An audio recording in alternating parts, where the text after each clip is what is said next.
बिस्मिल्लाहिर्रहमानिर्रहीम। प्रोग्राम खिलाफ राय के साथ मैं हूं इफ्तिखार काज़मी। बिल्ली बिलाखिर थैले से बाहर आ गई। हाँ साहब ने यह मान लिया है कि हुकूमत की कारकर्दगी ठीक नहीं है। 6 माह बाद हालात बदल सकते हैं, मामला दूसरी तरफ जा सकते हैं। वफाकी वजीर फवाद चौधरी ने वजीर आजम के हवाले से दावा किया है कि पीटीआई हुकूमत के पास 6 माह है। खुद वजीर आजम ने काबीना को बता दिया है कि 6 माह में कारकर्दगी ना दिखाई तो कहानी खत्म हो जाएगी, यानी मामला हाथ से निकल जाएंगे। तो एक तरफ हुकूमत की फौरी तब्दीली की अफवाहें गर्दिश कर रही है, तो दूसरी तरफ हुकूमत ने अपने लिए 6 माह की डेडलाइन मुकर्रर कर ली है। अब अल्लाह जाने खान साहब ने 6 माह की मोहलत अपने लिए खुद मुकर्रर की है या वाकई इन्हें कह दिया गया है कि हुकूमत के पास ज्यादा वक्त नहीं। तो फवाद चौधरी ने क्या कहा? कैबिनेट मीटिंग में ये कहा कि आपके पास 5.5 महीने हैं परफॉर्म करने के लिए, मिनिस्टर्स को कहा। लेकिन और उनको ये इसका मतलब ये है कि उनको पूरा एहसास है कि अभी आपके पास 6 महीने में आपने अपने आप को ऊपर लेके जाना है, तगड़ा करना है। उन्होंने ये कहा मिनिस्टर्स को कि उसके बाद जो है वो वक्त जो है वो आपके हाथ से निकलना शुरू हो जाएगा। और दूसरी तरफ तो फवाद चौधरी का ये इंकशाफ कि हुकूमत के पास ज्यादा वक्त नहीं है, सिर्फ 5, 5.5 माह या 6 महीने बाकी है। तो दोनों सूरतों में ये नतीजा आहाज करना मुश्किल नहीं कि हुकूमत को वाज़ेह तौर पर यह पैगाम मिल चुका है कि मौजूदा कारकर्दगी काबिले इत्मीनान नहीं।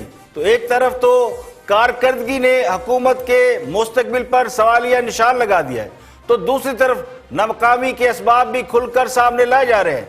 लीडर से लेकर टीम के इंतखाबात तक सभी पर खुलकर तनकीद की जा रही है। फवाद चौधरी के बारे में तासुर मौजूद है कि वो ताकतवर हल्कों के बहुत करीब हैं, तो उन्होंने हुक्मरान जमात की नाकामियों का मलबा पार्टी के अंदरूनी इख्तिलाफात पर डाल दिया है। हमारे जहांगीर तरीन साहब ने, असद उमर साहब और शाह महमूद कुरैशी साहब, इसमें इन फाइटिंग इतनी ज्यादा हो गई कि पॉलिटिकल क्लास जो है वो सारे खेल से ही बाहर हो गई। और ये जब पॉलिटिकल वैक्यूम क्रिएट हुआ उसको फिर फिलअप किया नए लोगों ने, और नए लोगों में भी उन लोगों ने फिलअप किया जो पॉलिटिक्स से थे ही नहीं। सो आपको खाली आइडिया काफी नहीं होता, आपको एक अपनी टीम बनानी होती है जिन्होंने वो आइडिया इम्प्लीमेंट करना होता है। सो जब वो इमरान खान की बुनियादी टीम हिल गई तो वो जो नए लोग थे वो तो फ्रैंकली उस आइडियाज के साथ अलाइन ही नहीं थे, और ना है, और ना ही शायद कैपेसिटी भी नहीं है। सो ये इस झगड़े ने मुझे लगता है कि पार्टी को बहुत नुकसान पहुंचाया, और स्पेशली जो पॉलिटिकल क्लास थी हमारी जो पार्टी के अंदर, उसको बहुत नुकसान। अब यहीं से सवाल पैदा होता है कि जो लीडर अपनी पार्टी के लोगों को कंट्रोल ना कर सके, टीम का दुरुस्त इंतखाब ना कर सके, अपने अहदाफ से या गोल से हट जाए, या किसी के कहने पर एक को फारग करे और किसी के कहने पर दूसरे को फारग करे, तो फिर इस लीडर का अपना विजन और अपना करिश्मा कहाँ गया? हाँ साहब को सबसे ज्यादा भरोसा अपनी कप्तानी पर था, और खान साहब ही कहा करते थे कि ऊपर बंदा अच्छा हो यानी कप्तान अच्छा हो तो नीचे कोई गड़बड़ नहीं होती, वो टीम भी अच्छी मुंतखब करता है। लेकिन यहाँ ये पता चल रहा है कि टीम तो आपस में लड़ कर मर रही है और कप्तान कुछ भी नहीं कर पा रहा। अब भी काबीना से दरखास्त गुजार है कि कुछ करो। तो फवाद चौधरी बुनियादी तौर पर यह कह रहे हैं कि काबीना के नालायक लोग अवाम के लिए काम करने की बजाय ओहदों के लिए आपस में लड़ते रहे। तो मेरा गुमान यह है कि फवाद चौधरी का यह इंटरव्यू तयशुदा मनसूबे के तहत है, किसी प्लान के तहत है, जिसमें जहांगीर तरीन, असद उमर और वजारत उज़्मा के मतवक्को उम्मीदवार शाह महमूद कुरैशी को पार्टी की तबाही का जिम्मेदार करार देकर एक साथ पत्ता साफ करने की कोशिश की गई है। फवाद चौधरी ने तो पार्टी के अंदर की पोल पट्टियां खोल दी हैं, लेकिन असल सवाल लीडरशिप और कप्तानी पर है। जहांगीर तरीन असद उमर की छुट्टी करा देते हैं, असद उमर वक्त आने पर जहांगीर तरीन को पार्टी से फारिग करा देते हैं, और शाह महमूद कुरैशी भी कई लोगों की छुट्टी करा देते हैं। तो सवाल उन पर उठेगा या फिर खान साहब की लीडरशिप पर आएगा? तो खान साहब को यह समझने की जरूरत है कि कामयाबी के सभी बाप होते हैं, नाकामी का कोई बाप नहीं होता। हुकूमत नाकाम हुई तो मलबा सिर्फ खान साहब पर गिरेगा, काबीना को कोई नहीं पूछेगा। लोग यही कहेंगे कि तू इधर उधर की ना बात कर, ये बता कि काफिला क्यों लुटा, मुझे राहगीरों से गिला नहीं, तेरी राहबरी का सवाल है। तो सवाल तो रहबरी पर आएगा, और रहबरी तो मेरे कप्तान के पास है। तो असल सवाल अब भी खान साहब की अपनी लीडरशिप पर है।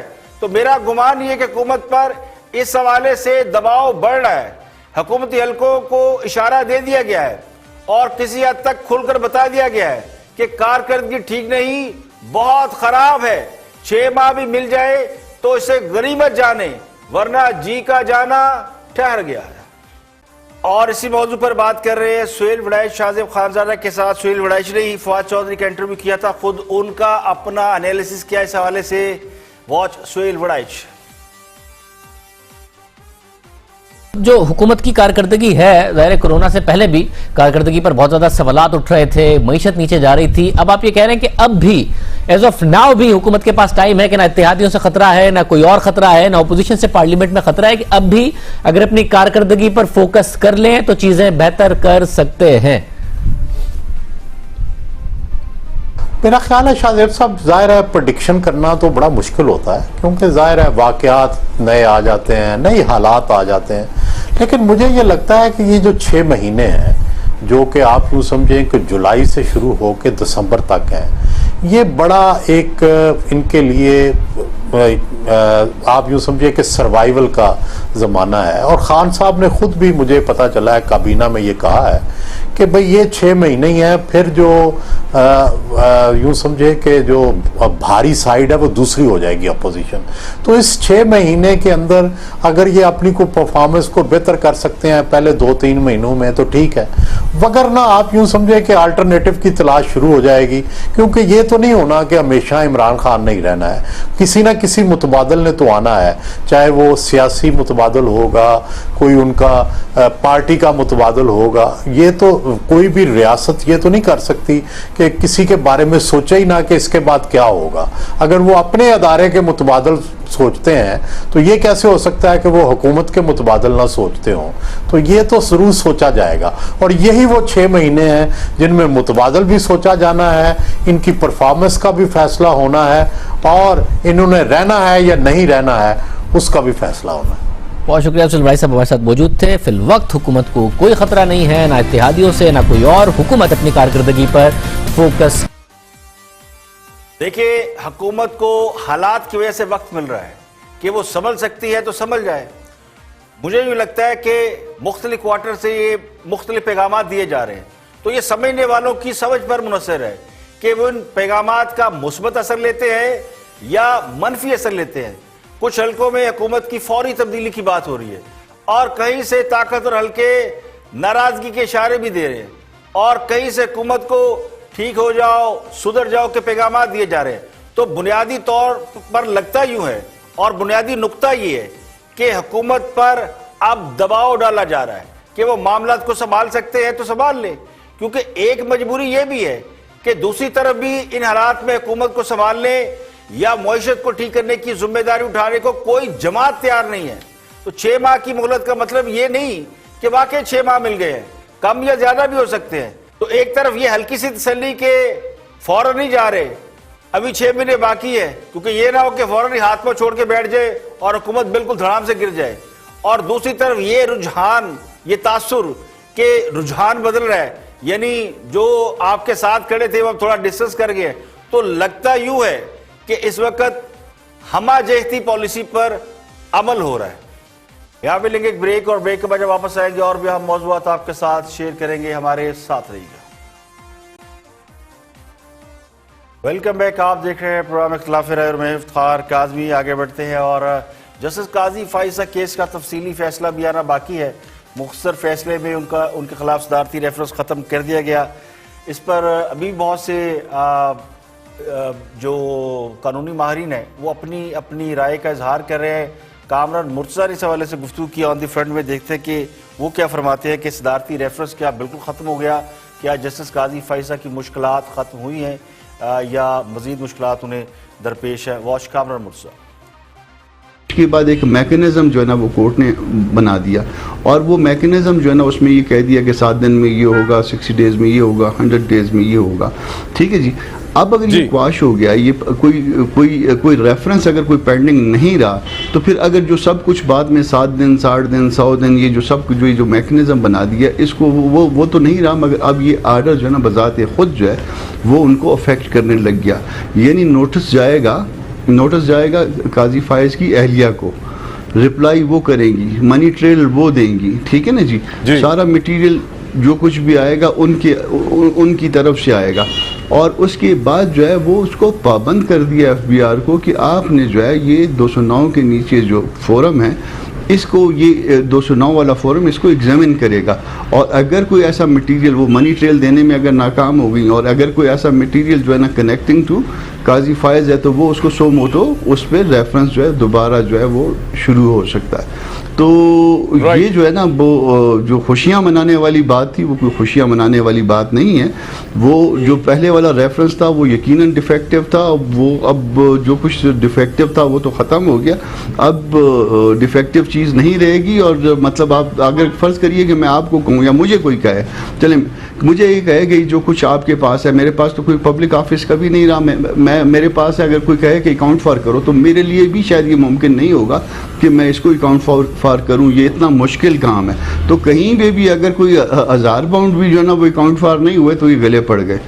ये उससे पहले से ज्यादा मुश्किल सूरत हाल मैं समझ रहा हूं कि पैदा।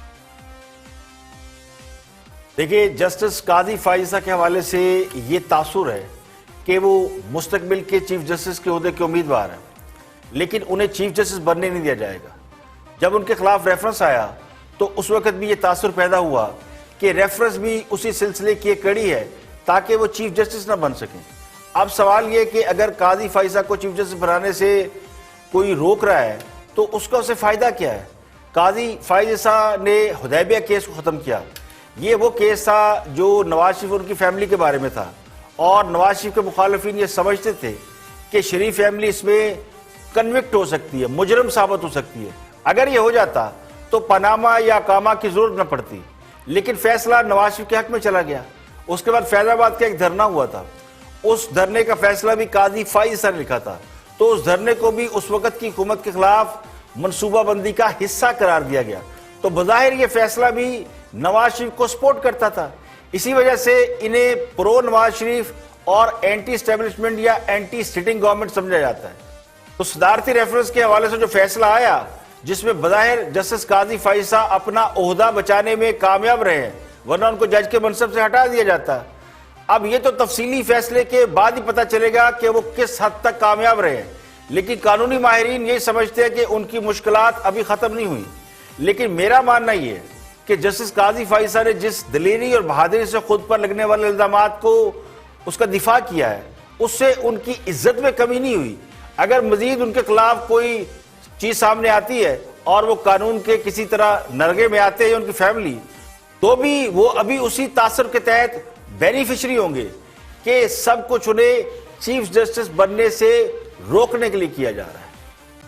आगे बढ़ते हैं और फैसल वाडा गुफ्तगू कर रहे हैं पावर प्ले में, और वफाकी कबीना में शामिल मावनीन और मुशीरान जो कि प्राइम मिनिस्टर के हैं, उनके असासों के हवाले से अदालत ने भी हुक्म दिया था, उसी पर बात कर रहे हैं कि क्या असासे जमा करा दिए गए हैं। फैसल वाडा गुफ्तगू कर रहे हैं, वॉच दिस।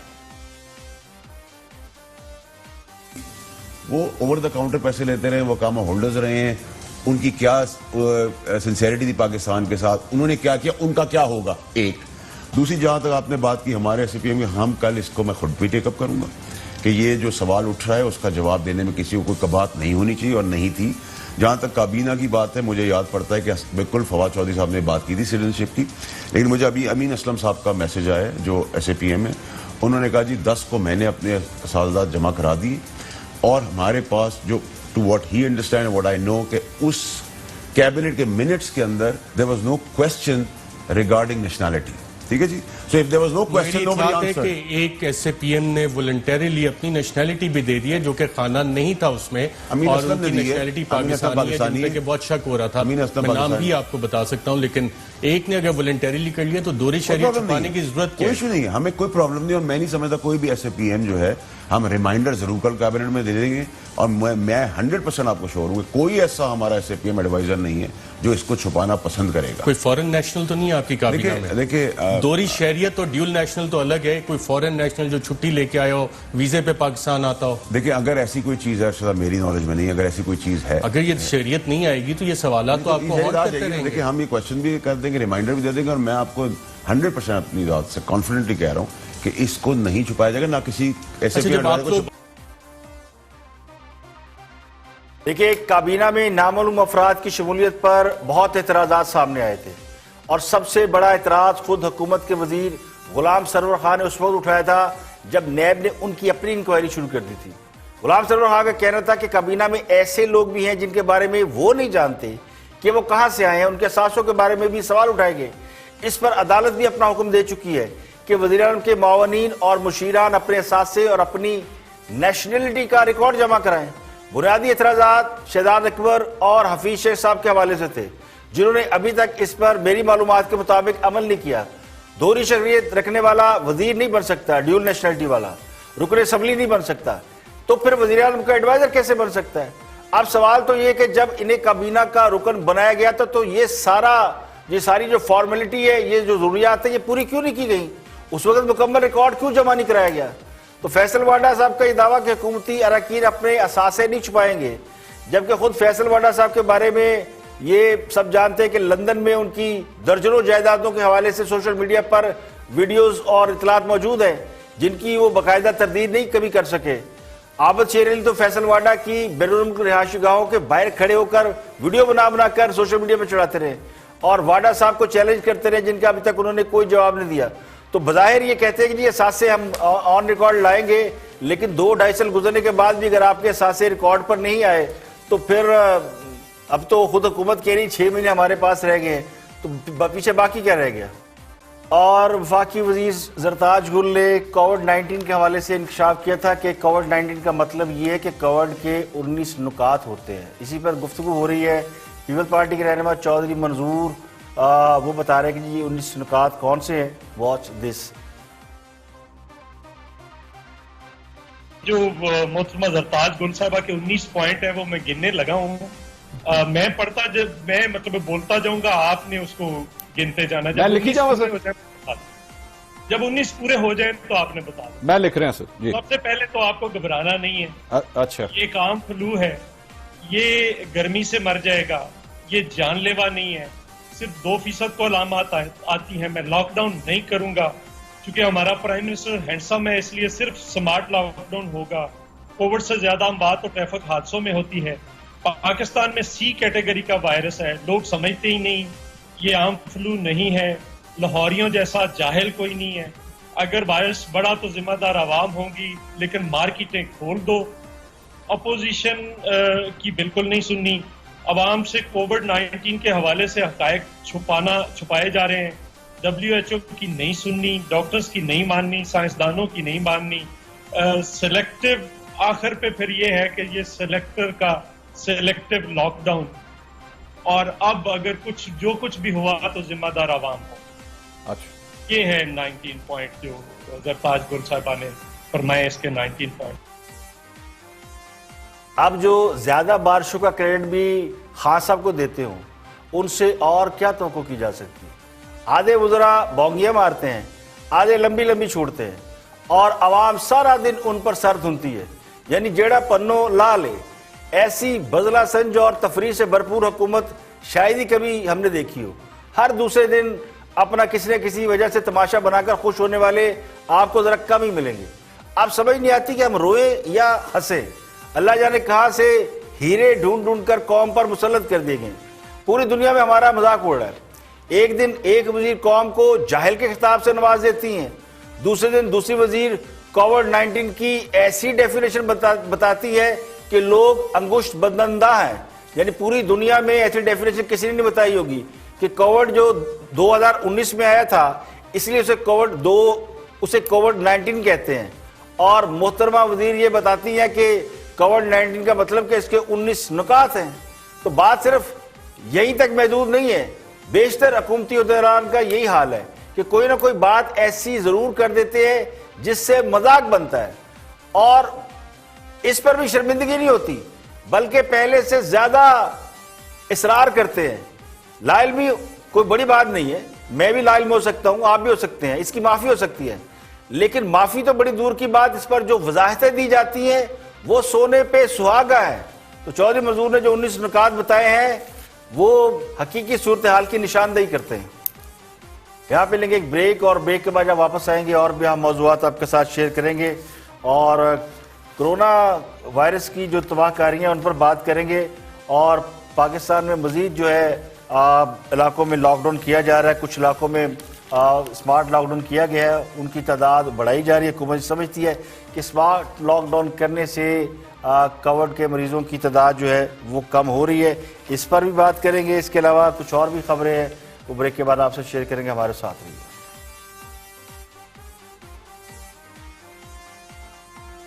वेलकम बैक, आप देख रहे हैं प्रोग्राम खिलाफ मैं इफ्तिखार काज़मी। ब्रेक के बाद हाजिर खिदमत है। पीटीआई की रहनुमा मलाइका बुखारी गुफ्तगू कर रही है, देखते हैं कि क्या मौजू है और हुकूमत क्या कह रही है। Watch this. किसने रोका कि आप इस चीनी को 70 रुपए किलो पे ना बेचें? आपको किसने रोका कि वो पेट्रोल जो मुल्क खरीदने को तैयार नहीं हो रहे, वो पानी से सस्ता मिल रहा है, उसको आप सस्ता आवाम तक पहुंचाएं, कार्टेल्स ना बने नॉन कंपनीज के? ये आपको किसने रोका? ये पीपल्स पार्टी ने रोका, मिस्टर 10% ने मुबैना तौर पे रोका, नवाज शरीफ साहब ने रोका, जिनको आप लोगों ने खैर ईसीएल से निकाल के बाहर भेजा। ये किसने रोका? किसने आपके हाथ पकड़े कि आवाम तक बेसिक नेसेसिटीज की चीजें ना पहुंचे, आटा सस्ता ना पहुंचे? कोर्ट को रूलिंग्स दे दे के 70 रुपए किलो करानी पड़े चीनी। पेट्रोल के ऊपर कोर्ट रूलिंग दे कि जी आप 2 दिन के अंदर सस्ता पेट्रोल जो है आवाम तक पहुंचाए। ये किसने रोका आपको? मैंने रोका? किसने रोका? इसका जवाब दे मुझे आप, किसने रोका? ये जो चीनी का इशू है, जो शुगर माफिया का इशू है, जो पेट्रोल का इशू है, इसके ऊपर आप भी जानते हैं और पाकिस्तान की आवाम जानते हैं कि दिहाइयों से इस्तेसाल माफिया कर रहे हैं और हम उनका इसे कहते हैं नाच न जाने आंगन टेढ़ा। हुकूमत जिस काम में भी नाकाम होती है उसे माफिया करार देकर अपनी नाकामी का जवाब तलाश कर लेती है। यानी जो लोग नवाज शरीफ को माफिया करार देकर कौम को ये समझाने की कोशिश कर रहे थे कि उन्होंने माफियाज को हुकूमत से निकाल दिया है, सबसे बड़े माफिया तो नवाज शरीफ थे ना, तो जब नवाज शरीफ निकाल दिए गए तो फिर तो दूध और शहद की नहरें बहनी चाहिए थी। अब वही कदम कदम पर माफिया का रोना रो रहे हैं, तो किस लिए? यानी पहले तो काम आता नहीं, फिर जिस काम में हाथ डालते हैं उसे संभाल नहीं पाते, उस पर माफिया का लेबल लगा देते हैं। तो माशरे का कोई ऐसा शोबा मेरा ख्याल है कि नहीं रह गया जिसे माफिया नहीं करार दिया गया। तो लगता यूं कि सब कुछ पूरा मुल्क ही माफिया है। सवाल ये कि अगर आटे वाले माफिया है, चीनी वाले माफिया है, पेट्रोल वाले माफिया है, मीडिया भी माफिया है, वकला भी माफिया है, तो फिर इसे ठीक किसने करना है? इन्हीं माफिया से तो जान छुड़ाने के लिए लोग आपको आगे लाए थे और अब आप हमें माफिया माफिया कह के बता रहे हैं कि जी इस मुल्क में माफिया बहुत है। तो या तो फिर नवाज शरीफ पे जो इल्जाम लगाया था कि जी वो माफिया है वो हटेंगे तो पूरा मुल्क ठीक हो जाएगा, उस पर माफी मांग ले, या फिर इस बात का इकरार करे कि आपको ये पता ही नहीं कि माफिया कौन है, खुद आपके करीब जो लोग बैठे हैं वो माफिया को रिप्रेजेंट कर रहे हैं या खुद माफिया है।